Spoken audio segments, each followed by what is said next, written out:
Hello again, all you out there in Utopia.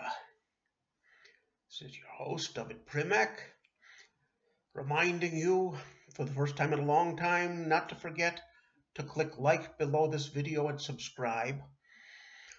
But first, listen to the video and see if you do like it and think we're worth subscribing. I don't ask for any free handouts here.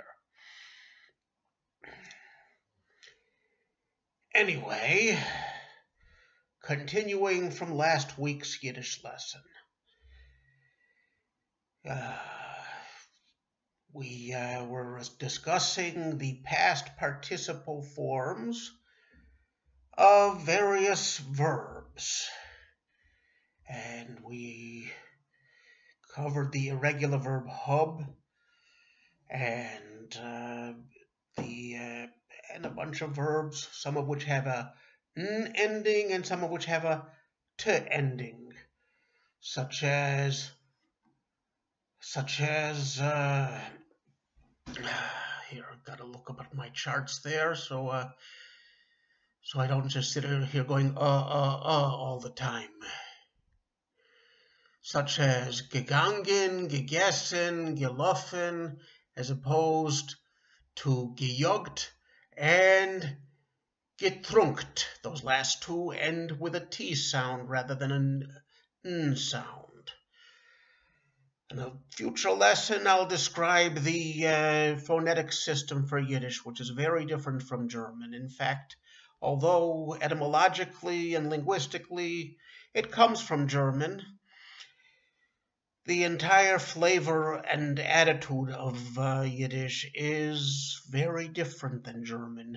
German speakers tend to be very punctilious and aware of details, and they don't like to, they don't suffer sloppiness at all. This is the famous German personality, which makes them very effective professors, engineers, and pilots and such. And the lens grinders, I think, is also a field dominated by Germans.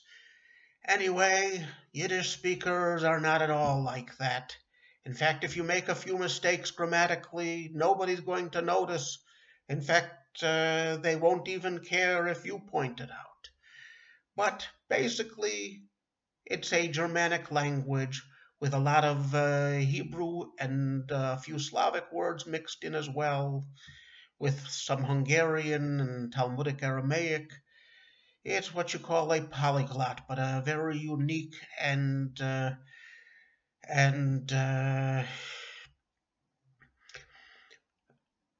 expressive polyglot that's come to be known as a separate language, personifying the Ashkenazi Jew in exile. There once was a big controversy over which language the Jews would speak in Israel. In the early days, before there was a state of Israel, before there was even a lot of Zionists in Israel, the constant persecution in Eastern Europe was bringing a lot of refugees to Israel. And among them was a fellow by the name of Eliezer ben Yehuda. That was his assumed name because he was a Zionist and a very emphatic one who wanted to bring back the Hebrew language. Others, especially the ultra-Orthodox, wanted to have Yiddish as the official language because they all spoke it and because they believed that Hebrew was too holy a language to be used for mundane purposes. Now, the controversy raged on and on for a few years. In the early part of the 20th century and the late part of the 19th century, and Hebrew won out for good reason. First of all, because while Ashkenazi Jews at that time spoke Hebrew in spoke Yiddish in great numbers, they weren't the only Jews in the world. There were Jews coming from the east, from Iraq, from Iran, from Arabic-speaking countries. There were Jews coming from Greece, Gibraltar, France, the Netherlands, who spoke Ladino, which is the same basic idea as Yiddish, only with Spanish as the base language, to which were grafted the Hebrew words that made it uniquely Jewish. And the same thing was done long ago with Arabic. There is a Jewish dialect of Arabic. I don't know what the formal name of it is, but I could guess it's something like Arabiyat al-Yahud or something like that. At any rate, the Sa'adia Gaon translated the 5 books of Moses into Arabic, but the Jewish style of Arabic, with the Hebrew letters rather than the highly ornate Arabic letters. But I don't mind that at all. One of my many professions, in fact, my main profession, is a Jewish scribe. I write Torah scrolls, mezuzahs, one day maybe tefillin, but not today. Megillat Esther, and other Megillas. I just finished Megillat Eicha, the Book of Lamentations. And it's a very beautiful, ornate language to write in, too. So, I'm partial, though, that being my profession. Anyway, let's get on with the lesson. I digressed from it. So there are 2 types of past participles, one with a T ending and one with a N ending. It won't matter very much if you mix them up. Most people won't notice, most people won't care, but what you ought to get to avoid too much confusion is a good dictionary, even at this late age, with all these highfalutin scholars claiming that Yiddish is ausgestorben, which it is not. It is not a dead language by any means. It's widely spoken, has a big body of literature that people study, and it's not quite what it once was, thanks to Hitler and assimilation all over the world, but it's still around.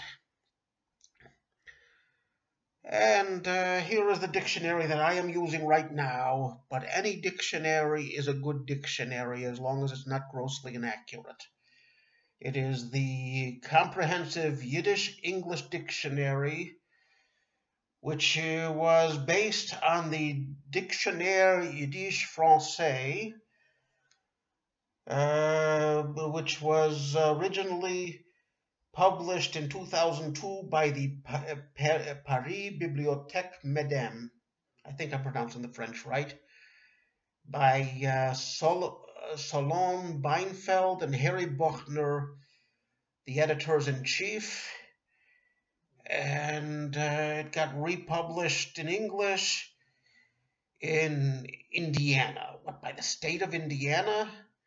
Anyway, it's also known as the Comprehensive Yiddish-English Dictionary. Here, I'll show you a picture of it so that you'll recognize it if you get it, if you see it on Amazon. I doubt you'll see it in a bookstore. It's not the only Yiddish dictionary around. There are probably a few of them in the library of your local synagogue. And if you have a really big public library, you might find it there too. Or you might find it on Amazon.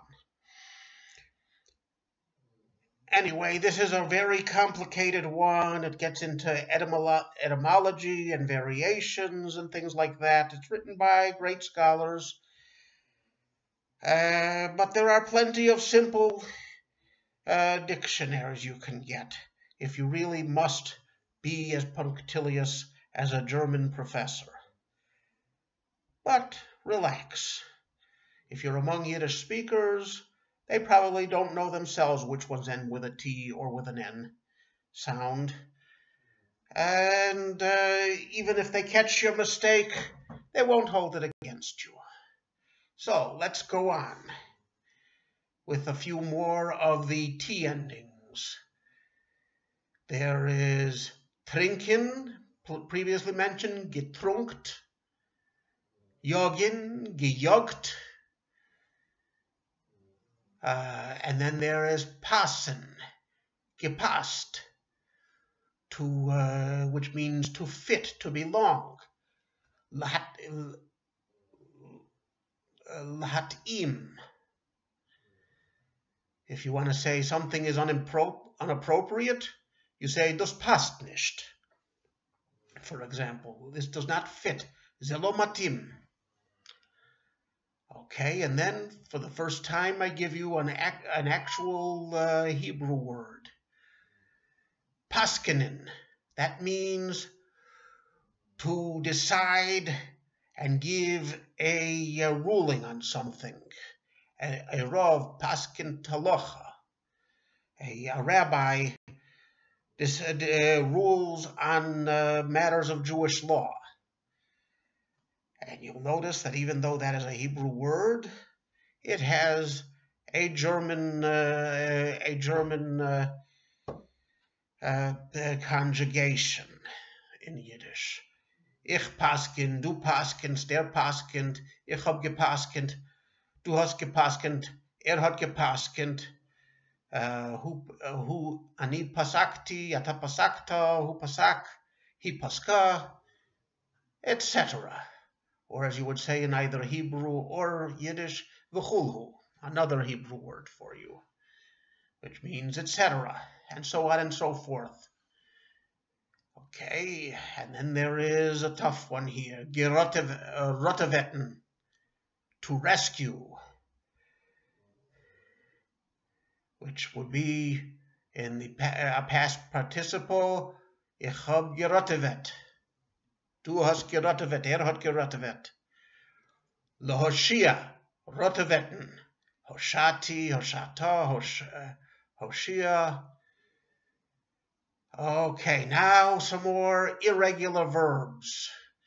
And I promise you at the end of this lesson we'll get on to something besides verbs. But they're very important and we've only just begun to talk about them. Okay. If you have ever heard any of John F. Kennedy's orations, you'll remember his famous speech in West Berlin, where he said, Ich bin ein Berliner. So that's the start of to be. Ich bin, I am. Du bist, you are. In Hebrew, there's no equivalent. Ein mila matima mila azot ki ein lashon kaze bivrit. Ich bin. So rak ani. Umavinim bin. Okay, ich bin, du bist, wird,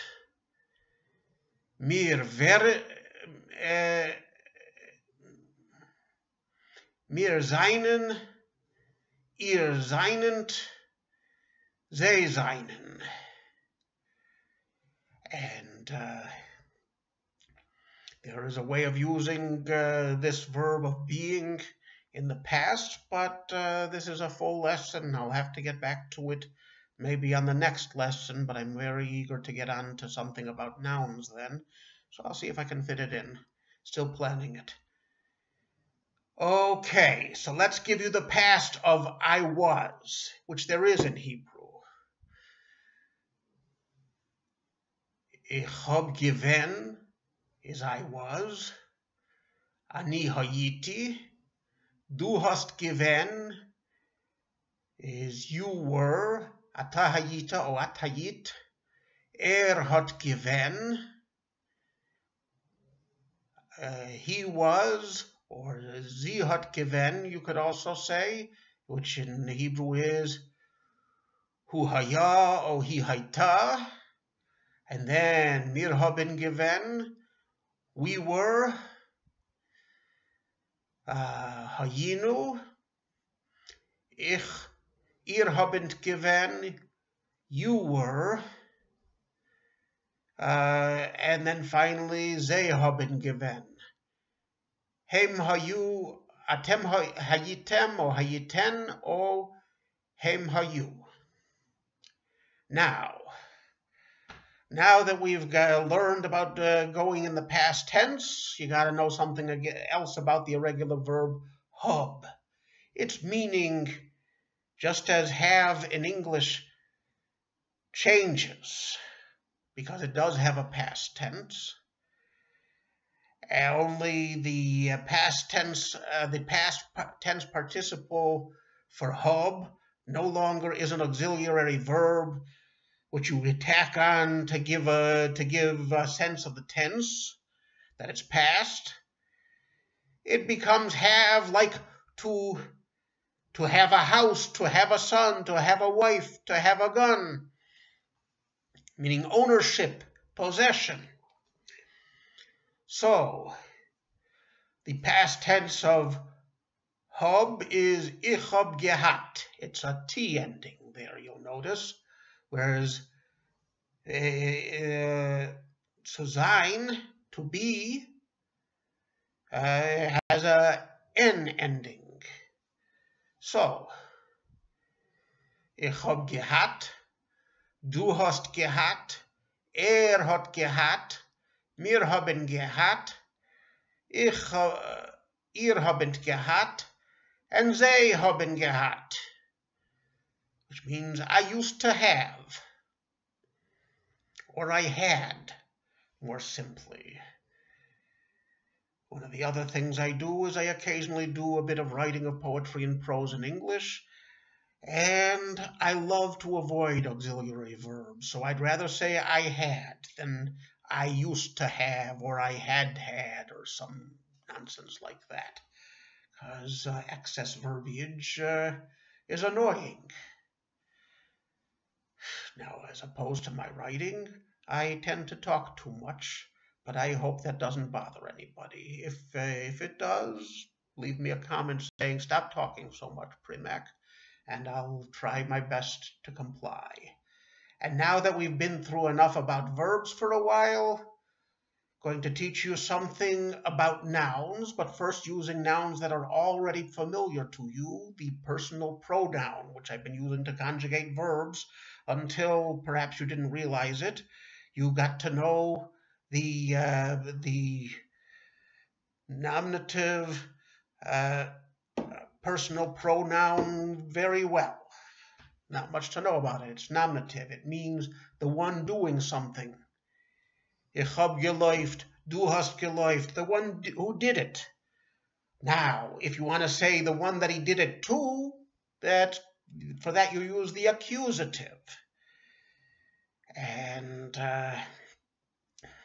if you want to have an indirect object, like give me a glass of water, for example, give me a Glas Wasser in Yiddish, that's called the dative. And then finally, if you own something and you're trying to assert that ownership, you have the genitive.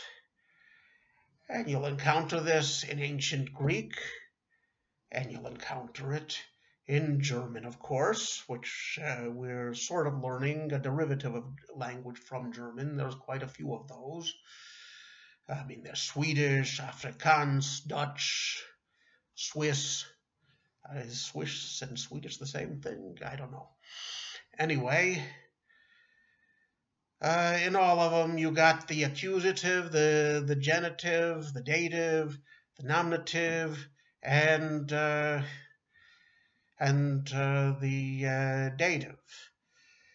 In Greek, and I think also Russian, you also have the vocative when you're talking to somebody. Thank God we don't have that in Yiddish, because it sounds a bit pompous. Anyway, let's conjugate the personal pronouns in the 5 different cases. I mean, the 4 different cases in which nouns are declined in, and And we'll just do it with the personal pronoun this time. And next time I'm planning on introducing you to the full declension of the definite article as well as nouns, which we'll be dealing with for the first time. Okay. Ich, which means I. And if you want to say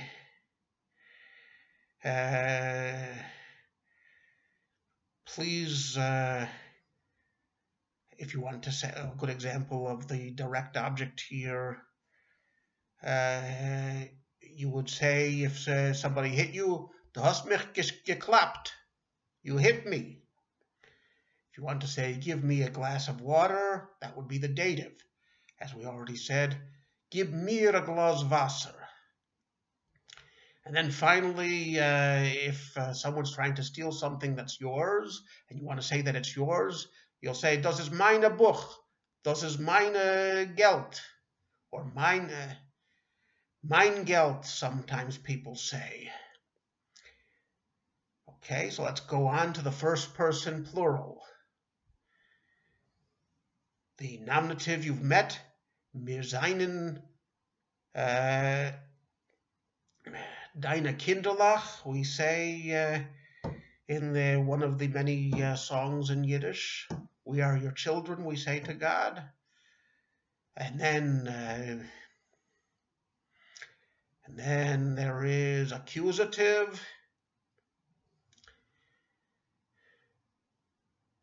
Borchenu, to bless us, is benshun's. And then dative is the same thing. Geb uns a bracha, give us a blessing. And in the genitive, you'd say unser or unsere, such as the rest of the song. Du bist doch unser Vater, you are our father, wir seinen deine Kinderlach. And we are your children. This is the name of the song. Perhaps I'll sing it next on a different recording, but right now we're dealing with language. Okay, now on to the second person. Du is you in the nominative, as in the song, Du bist doch unser Vater, and in the accusative, it's dich. Ich will geben dich a clap. I'll give you a hit. Or there's another old song by the Zionists before the Hebraists won out over the Yiddishists. Ahem, ahem, bridalach ahem, home, oh brothers, a home, an einzige Melicha, a very own country, nor for dir allein, for you alone. That would be the dative. And genitive is dira. Dira, what am I talking about? Jeez, senior moment. Deine, like in the song. Du bist doch unser Vater, und wir seinen deine Kinderlach. We are your children. Where was my head? Anyway. Then, in the plural, ihr is the nominative. Eich is the accusative. Ich lob euch. I love you all. And then dative is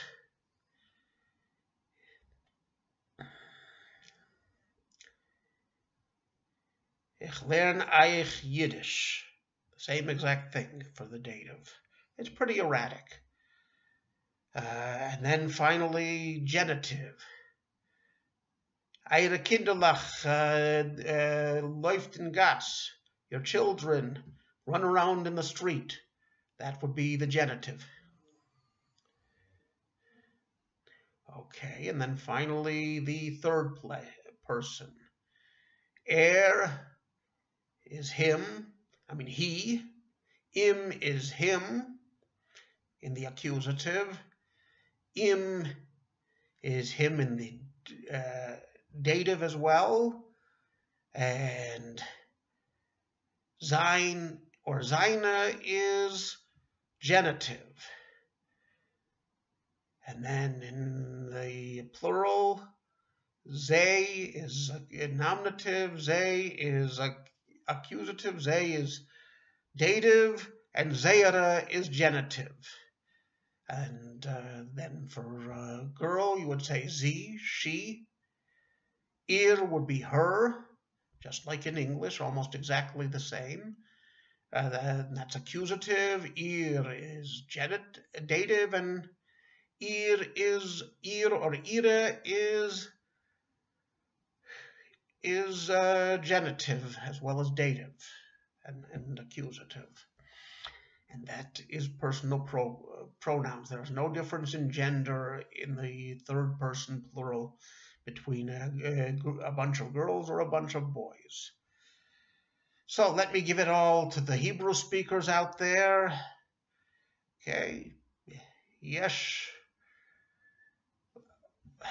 The truth is, I don't know all these grammatical terms in Hebrew.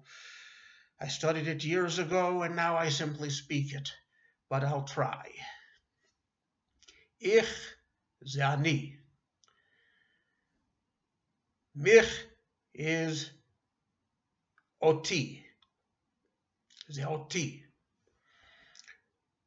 Mir is li. Mein or meine ze sheli. B'lashon rabim, mir ze anachnu. Uns ze otanu.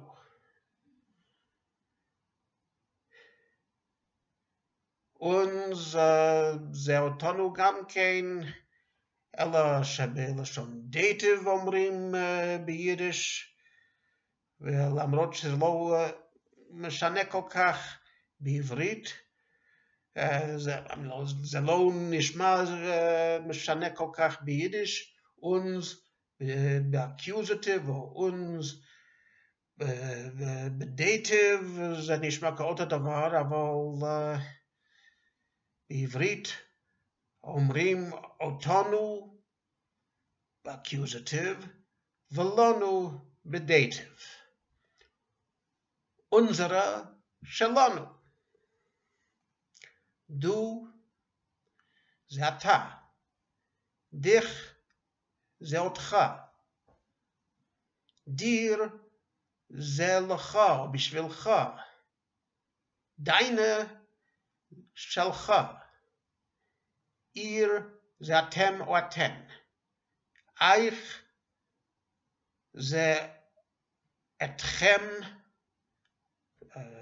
בימים האלה אומרים, אני חושב, אתכם, אבל זה לא מרגיש טוב בשבילי. אתכם או אתכן. euch בלשון דייטיב זה לכם. בשבילכם. eure זה שלכם. הוא. עם אותו.